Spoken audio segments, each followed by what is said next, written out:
表面瘦嘅人咧都好有機會會有肥仔肝嘅問題嘅。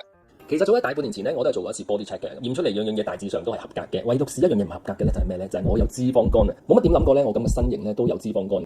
當肝有問題嘅時候咧，雙眼又黃啦，皮膚又有斑啦，嘴唇嘅顏色咧都會暗啞。上網睇過咧話食薑黃啦、水飛薊啦、SAMe 啦同埋 EPL 對肝臟咧都有好處嘅，於是咧我就一口氣分別食齊晒咁多樣嘢啦。水飛薊咧一向都知道護肝天花板嚟㗎啦，睇啲日本節目咧又話食薑黃好喎，去見醫生嗰時咧又可以建議食下 EPL 啦同埋我隻 SAMe 啊。於是乎咧我就揾下究竟市面上有冇一隻保健品咧可以一次過有齊晒咁多嘢嘅咧。結果咧我就喺萬寧揾到呢一隻 Whole Life Med 愛完全醫學系列全效淨肝精華。呢一隻保健護肝嘅 supplement 咧去幫你清肝排毒、解酒護肝、改善膚色嘅最緊要咧係降我哋嘅內臟脂肪。佢有5種複方護肝配方成分，更加全面保護肝臟。入邊嘅靈芝咧可以修復肝細胞啦。平時我哋因為不良嘅生活習慣啦，例如飲食唔夠均衡啦，飲酒啊、睡眠不足咧，都會影響肝臟製造肝內磷脂嘅能力嘅。我哋所以要補充翻。仲有水飛薊咧係歐洲常用嘅補肝成分嚟嘅，功效咧係化解肝臟嘅毒素。另外佢都有獨家專利水溶性薑黃啊，薑黃咧係日韓常用嘅補肝成分啦，獨有嘅專利水溶性咧會令整個配方咧更加令我哋容易吸收踢走我哋嗰個肥仔肝啊。坊間多數護肝產品咧只有 EPL 或者係水飛薊呢一兩種成分嘅啫，而6後合一嘅補肝保健品咧，我睇晒成個萬寧嘅啦，淨係得呢一隻 Whole Life 獨有嘅啫，所以咧我就揀佢啦。頭1個月咧每日食2次，每次食2粒啦，1個月左右咧 check 翻啲脂肪肝嘅指數咧已經係去翻正常嘅水平啦。之後咧就每日食翻1次1粒啦。